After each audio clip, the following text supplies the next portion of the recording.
Next, we will be talking about A24's new horror comedy, Death of a Unicorn, the feature film debut of director Alex Schaffman. The film stars Jenna Ortega and Paul Rudd as daughter and father who venture to a super-rich estate in the middle of a private nature reserve where Richies, Will Poulter, Richard E. Grant, and Téa Leoni need to uncover the truth of a mystical unicorn that has been run over by Paul Rudd's car. Now, this film is really interesting because on paper it seems like something I would absolutely love. I'm such a stickler for the A24 formula. I really did like Opus, which we talked about. I thought that was great. I thought this film is in a similar vein.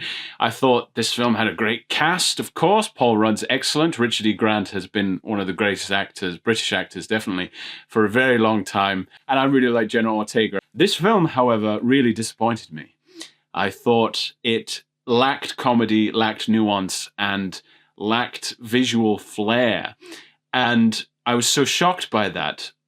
And I want to get to uncover the truth behind my own feelings. So I'm going to bat it off to my esteemed co-host, Reuben, of course, because that's the name of the show. So, Reuben, what did you think of Death of a Unicorn? Well, it's interesting that you say you found it kind of uninspiring. I really, really had a good time with this film, and it hasn't been particularly well received. I was really surprised by the amount that I enjoyed it, but a bit like you with Minecraft, I kind of loved this film. In many ways, it seems made for me. I also love Jenna Ortega. I think she's absolutely great in everything. She's not done anything bad. But I just thought that this was really great fun. It's Jurassic Park if the dinosaurs were unicorns. That sounds incredible. And so it just becomes, I think, a really fun, incredibly, in my opinion, funny, dark romp with these awful rich people who are just completely at every opportunity making horrible choices and saying nasty things. You know, basically sort of camping it up in a lovely house. And what's that noise? Oh, there's a murderous unicorn at the door. Of course, everything kicks off when Paul Rudd's character, they're driving through the middle of nowhere and he accidentally hits a baby unicorn that walks onto the road because he's got really bad hay fever. And listen, this is a film in which people have hay fever, acne, and are art history students, and hey, I feel seen. This is a great film, in my opinion. I do not understand the reaction it's had. I was so unbelievably entertained, and fundamentally, I think it has substance, because this is actually a film that is really interested in the line of ethical and moral judgment. Because all the way through this film, the awful rich people want to use this unicorn horn as a potential medicine. Now, they want to use it for themselves. They're out to completely give themselves immortality and cure their own illnesses and not share it. But there is a part of you, for a good part of the film, thinking, okay, but maybe there is a way that this can be used for good, the magical properties, you know, that they've acquired from this unicorn corpse. And then at the same time, you're thinking, but I hate these people and I know that they're going to do terrible things if they have that power. Paul Rudd and Jenna Ortega make a very convincing father-daughter duo, I think. I think they have good chemistry. She's this kind of surly teen. But in the middle of this, the shining star around which everyone else is orbiting, is Will Poulter being absolutely fabulous. I just adored him in this. He's having so much fun. Every line is delivered perfectly. He does the best eyebrow flexing you've seen in decades. And he just gets some absolutely cracking moments. I thought this was really, really good fun. I'm honestly a bit baffled by the hate it's received. And I disagree. I think that it looks visually impressive. I liked the design of the unicorns. I thought they looked tangible. I think it was a mix between practical and digital effects required to bring them to life, and that worked for me. And it's all tying into this kind of big mythology. It's produced by Ari Aster, and I think there's similar world building to Hereditary and Midsommar. So Jake, tell me, can you explain to me, why is this film bad? Because I honestly had a very good time. Well, you talked about how Minecraft didn't really have a linear story and all the sort of storylines, which I agree are very cookie cutter very bog standard. This film is exactly the same, just you change the genre. You make it the A24 horror movie genre. So you look through it and you're like, okay, so there's a disjointed family, there's death and lots of misery. But by the end, of course, they have to rekindle with the help of some magic. And also people are going to get killed very brutally and gruesome. And it just seems a little tired at this point. I really think that a lot of it falls that it just isn't quite funny enough for me. Like, it borders that line. You either go one or two ways with this kind of premise because a unicorn, you have to suspend a lot of disbelief, really, because the way they even present the unicorns, I don't think the design's very interesting. I think it just looks a little rough, especially some of the CGI of the animals, especially at the end of the movie, is a little rough. It looks much better in darkness, as often CGI does, and then when they show up in the day, it doesn't look as well rendered. And, you know, it feels that they had this idea of unicorns, but don't really play with some more of the magical elements. You know, there's an element of this where Jenna Ortega has a psychic connection with these animals, but it's displayed in a very sort of bland way, that she's just sort of hypnotized by some cosmic power. Because we've seen all this kind of stuff before, it does definitely feel like a first feature, and that it's very competently done. I think that, you know, a lot of the actors give great performances. My co-host is correct. Will Poulter is brilliant. I actually don't think Will Poulter's been bad in anything. And also Richard E. Grant's in it, and I'm always joyous to see that, you know, he's still there, very, very charming, and plays a truly horrific character, but delivers it with his spite and vigor. And there's a hilarious bit where probably the best joke in the whole film, because it's not highlighted. A lot of the other jokes highlighted how rich and posh they are, highlighted how out of place Paul Rudd is. But the best joke is when Jenna Ortega looks across and sees Richard E. Grant eating a slightly purple steak.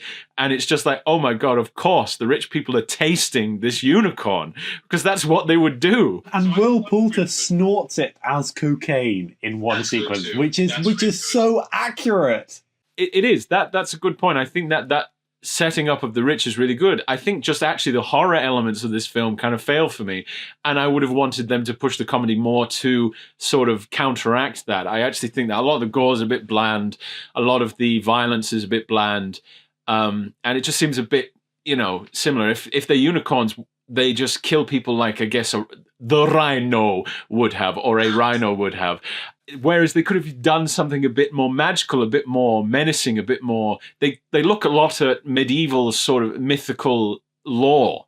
And I would have loved that to be an even deeper part of it, that they had to do something a bit more medieval. Did you not feel that they did that? I think this is maybe where we sort of interpret it differently. Is, to me, the film is such a folkloric tale that it's telling. I thought that, you know, the Jenna Ortega character, because she's an art historian and art history is important, she works out, okay, this is a recurring thing that happens throughout human history, because humans are fundamentally bad and greedy, and they want this magical being and they entrap it, and then all hell breaks loose.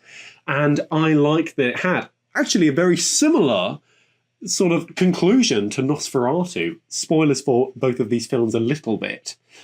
In that, you know, it all comes down to a truly good person being the key to saving the day. And I like that. To me, it felt like it was able to kind of ascend into that slightly mythic landscape and talk about these things in more of a painterly, more of a poetic stroke. See, I can see why you would have liked that element of it. I think it is sort of trying to modernize that myth, but to me it just lacked a bit of that magic, you know, the sense of that they're talking about this great mythical creature, and magic does exist in this film, but it just lacks a lot of the sort of whimsy of it all. I think because it is so pessimistic, the film is incredibly pessimistic to a point. It's really ragging on healthcare sort of prices and sort of the price of life and the moral argument of using a rare and creature to cure very finite amount of people. And you can take a lot from that, and like a lot of people just getting pushed out sort of their manservant is forced to do things just because he's well equipped at it because that's his job. I laughed every time somebody summoned him and he's just like stood there, but they're shouting like he might be several rooms away. And he's just like, I am here, by the way. Every time I laughed. And that's good. I mean, the more you talk about it, Reuben, I'm like, yes, quite a bit of the comedy was enjoyable. There's something that is lacking. I'm not sure what the general discourse about the film is. There is just an element that, because of it being Death of a Unicorn, that it could marry the two a bit better, the sort of very modern, very political divided sort of scope of the human characters compared to a far more animalistic but magical world. I didn't feel that the world existed that this magic could be involved with. And it's sort of like, oh, now we just have to believe that there's unicorns. And I wish there was just something more. I can't quite put my finger on what it should be.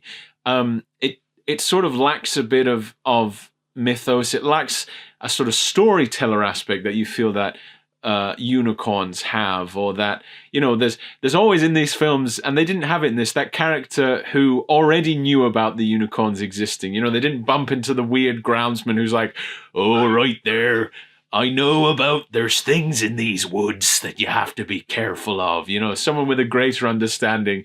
But then again, that's very cliche too. And I think, you know, Paul Rudd and Jenna Ortega do a lot to, as great performers, to create that sense that these people are related. But I do actually think some of the dialogue is lacking, and that it does seem to go in circles what they talk about. Sort of the way that he acts is very repetitive and not quite interesting. It's not repetitive in an interesting way that you're like, oh, this character really needs to change. It's sort of very stubborn, and then it comes with this big emotional plea at the end of the film, as expected, in that sort of quite cliche way. I don't think that the film isn't nuanced; it doesn't want to be, but I think that could have been a little better handled, because I think it did. The way it dealt with the rich people, it would just let the actors be as wild as possible. Whereas with that, it was a little too stock. They're like, okay, we have to film this, then we can get back to the fun stuff.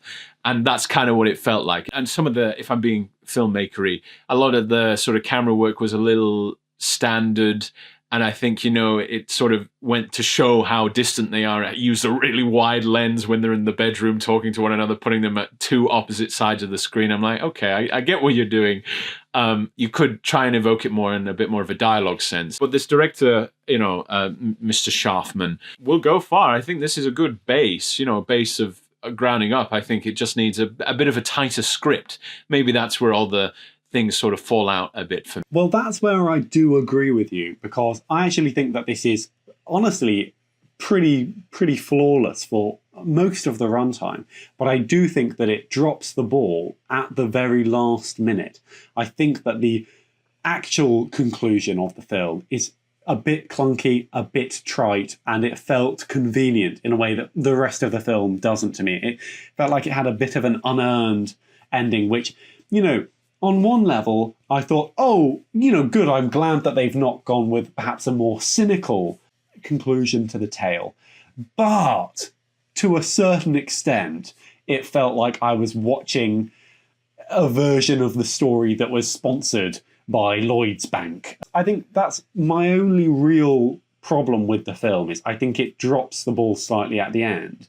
But I don't know what ending I would prefer, honestly. So perhaps it's just in the execution. Maybe this is where Alex Schaffman, being a debut feature filmmaker, has, slightly run into difficulty. But honestly, I thought it was really good fun. I can't understate how much it is Jurassic Park with the unicorns. And if that sounds fun to you, you'll have a good time.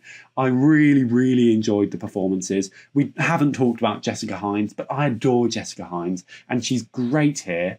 It's really, really good fun. I think it has a lot on its mind, not necessarily many answers, but it's definitely flirting with lots of fun themes, and doing so in a way that I found consistently chucklesome. So honestly, it's a real recommendation from me. I don't think it's fair that this film has had quite the drubbing it has, because I think it's great.